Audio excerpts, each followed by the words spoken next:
All right, Dalen, how you doing today, man? Thank you for joining us. I'm doing good. Thank you for having me. How are you doing? Wonderful, man. I'm glad to jump right into this top five receiver groups for 2021. There's a lot of exciting, not just individual talents, but teams as a whole. And we're going to kick things off here at number five with Indiana. Walk Fuller, he departs, and that stings, but it leaves behind an impressive unit for Michael Penix to work with. And it starts with Ty Freifogel. What is something what really stands out about Freifogel that you're looking forward to seeing him I'm looking perform? forward to see him taking that next level this upcoming season, trying to increase his draft stock and whatnot. See in the Bolitnikov finalists this year with his production that he had last season, that shortened season, he had about 37 receptions and 700 yards and 7 touchdowns, which is astonishing for only playing in about 5 or 6 games. Yeah, and a significant amount of those numbers came with Penix at quarterback. Over the final three games of the season, I think he topped his season high. I think was 40 in those three games with Jack Tuttle under center. So his production dipped significantly. With Penix, if he's fully healthy, he's certainly going to have elite numbers that should have him in that finalist category. You know, he isn't great at creating separation, but he uses a 6'1", 214-pound frame to perfection as his physicality is top notch. He averaged over 19 yards per catch last season. As you said, 37 grabs for over 700 yards. And of course, he had back-to-back 200-plus yard games during the season, one coming Yeah. in against Ohio State. Freifogel is one of the nation's top pass catchers, but that's not it. He's the headliner, but these guys have a lot of good weapons. We got Miles Marshall and David Ellis. There's two names I think will receive a little bit more of attention in 2021. They're going to be required to step into the roles, and of course, that's going to have an added workload. Who are you looking forward in this? Who do you think is going to be the number two really in this receiving group? I think a guy named Miles Marshall, he could step up into that role, being a grad transfer from Florida State, and he was actually their second leading receiver back in 2019, but he didn't play in 2020. But I think he could step up into that role as for Indiana actually has a really tall receiver group. When I looked, everyone was listed over 5'11", so I mean he could be someone that could step into that number two role.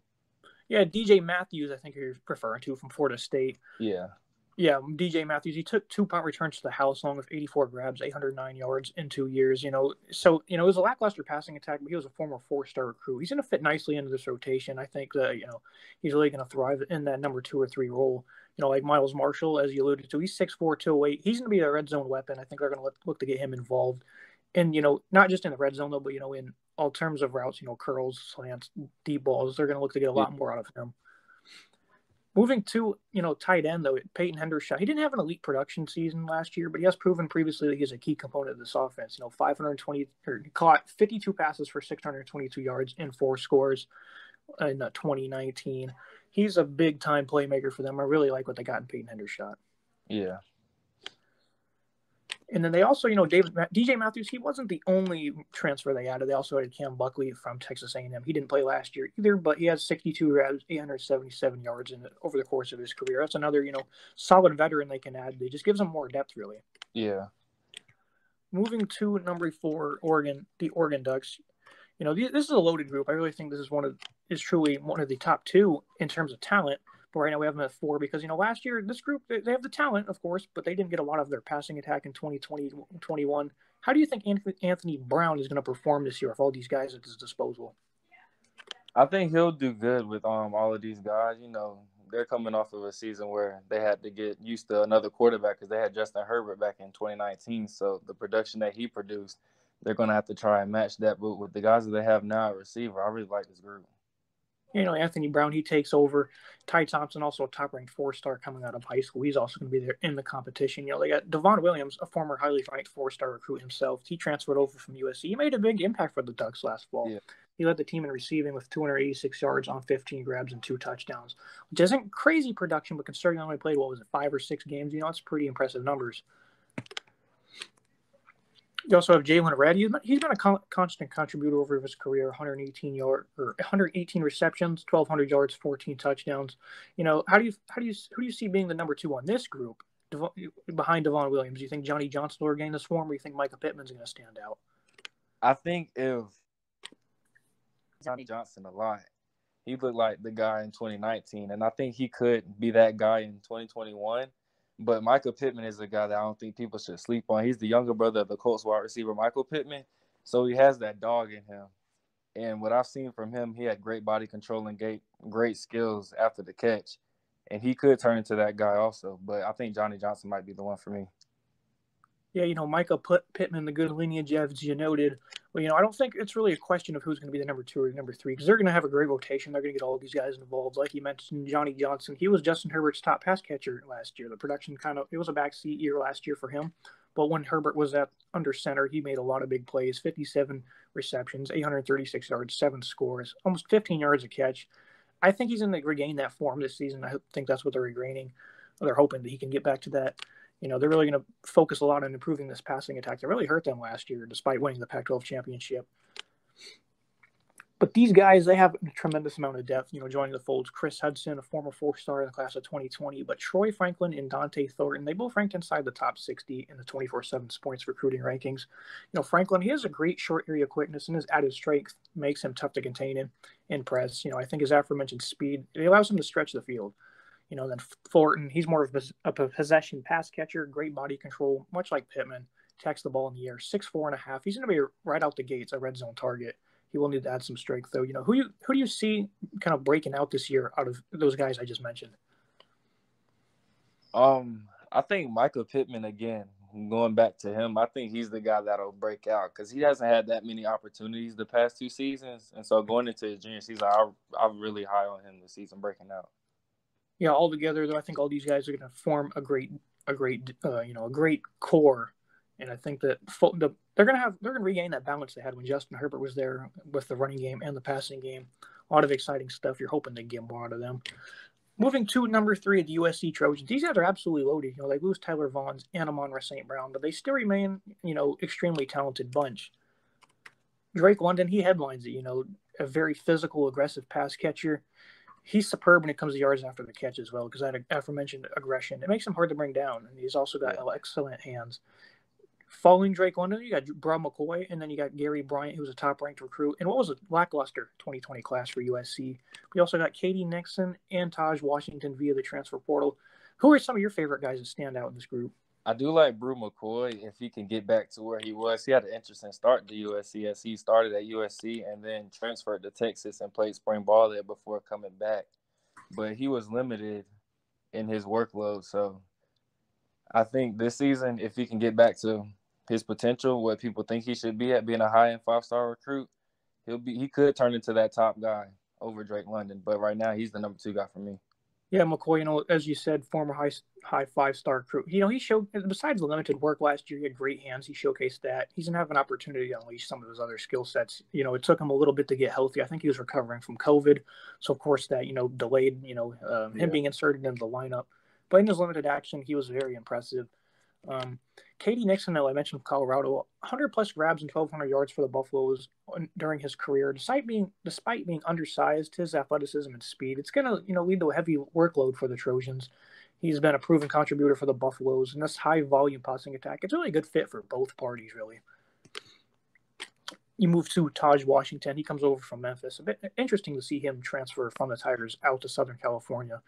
He shined last year as a freshman, 43 grabs, 743 yards, 6 scores, averaged over 17 yards per catch. He's just a big home run hitter. And as I said, Gary Bryant, to add the notes on him, he's a polished runner, dynamic playmaker with the ball in his hands. I really like him. And another guy who's really going to stand out, Michael Jackson, a 3-star in the class of 2021. He's a playmaker in the open field.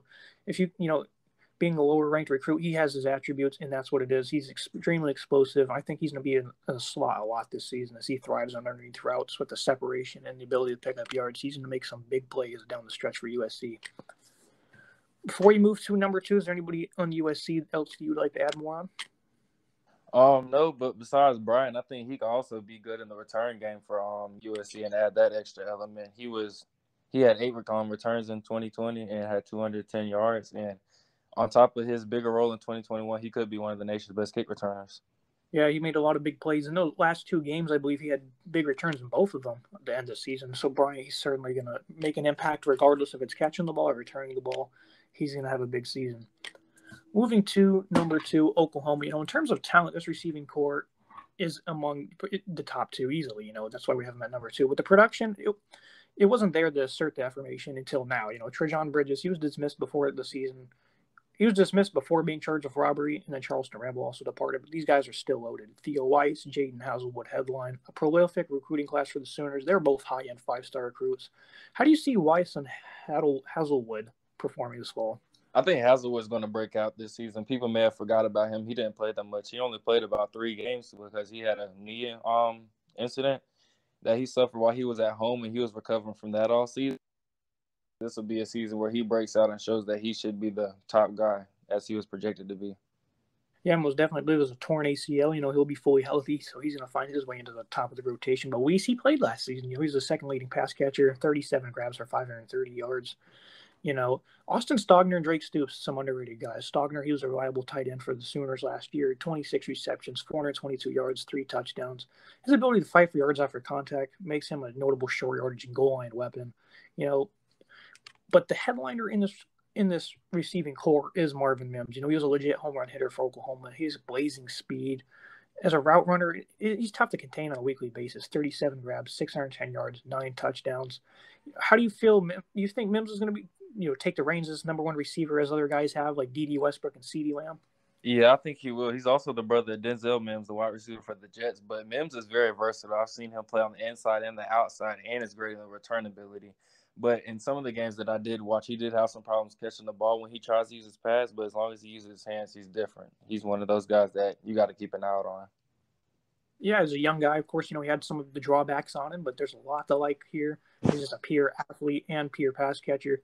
Rattler and the Sooners passing attack, they really came on strong in 2020, and with all the production they get back with this aforementioned talent, it's going to be a tough bunch to contain.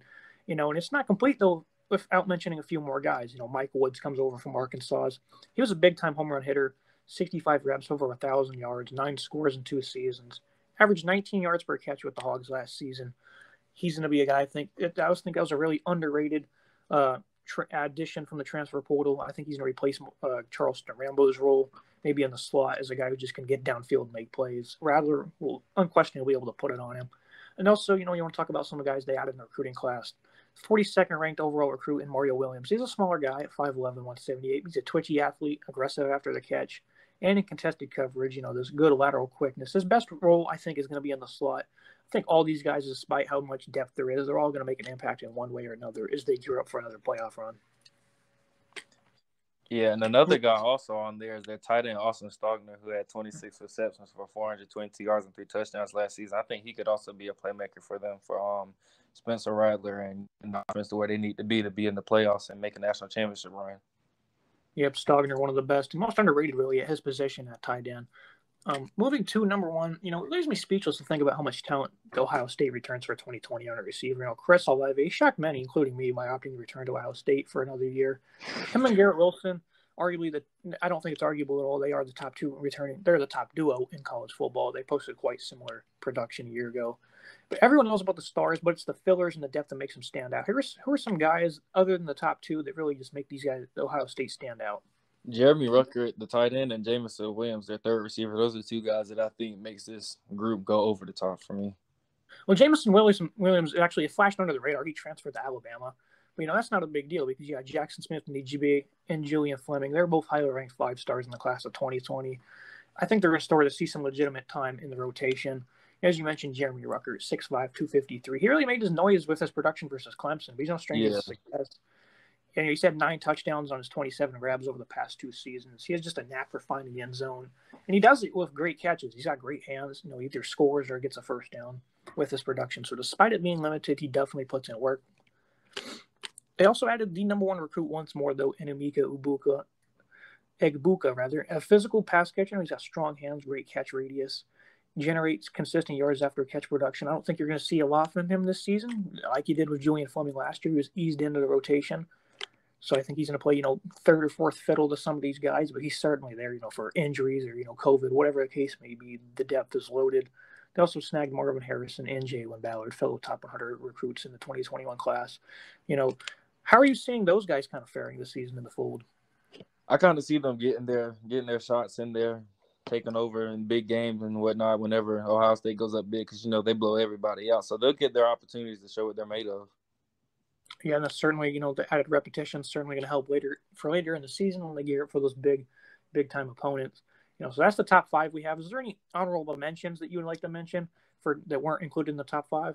I think a group that could potentially get up there is Clemson, and the reason why is Justin Ross for the most part, but they have other guys like Aju, and the other guys that they have out there from, I forgot the kid's name from Alabama, who came from the EJ Williams. He's another guy that they're really high on, and I think those 3 could take over and be that next great group from Clemson, led by Justin Ross, who I think is the second best receiver in the country right now. Yeah, Justin Ross and EJ Williams actually both went to Phoenix City, Central High School in Phoenix City, Alabama, so they're no stranger to being teammates. They're going to look to continue the reign terror on defenses, and I think they will do that. Great honorable mention, though. Just they have plenty of talent, just a lot of inexperience at Clemson. You also got Frank Ladson, Joseph Nagata. They also have Bayou Collins and Hikari Collins. These guys are really deep at receiver at Clemson as well. And I think coming next year, they'll probably be at top 5. But in terms of what we have right now, these top 5 that we established, they already have plenty of veterans. They got plenty of young guys for years to come as well. So hard to compete with that. But that is the top 5. Is there any more comments you'd like to add? No, I think that's all I have for today. Yep, sounds good. Guys, make sure to check us out. Leave a like and subscribe. Dalen, once more, appreciate you having you on today, man. Thank you for having me. Yes, sir. Have a good day.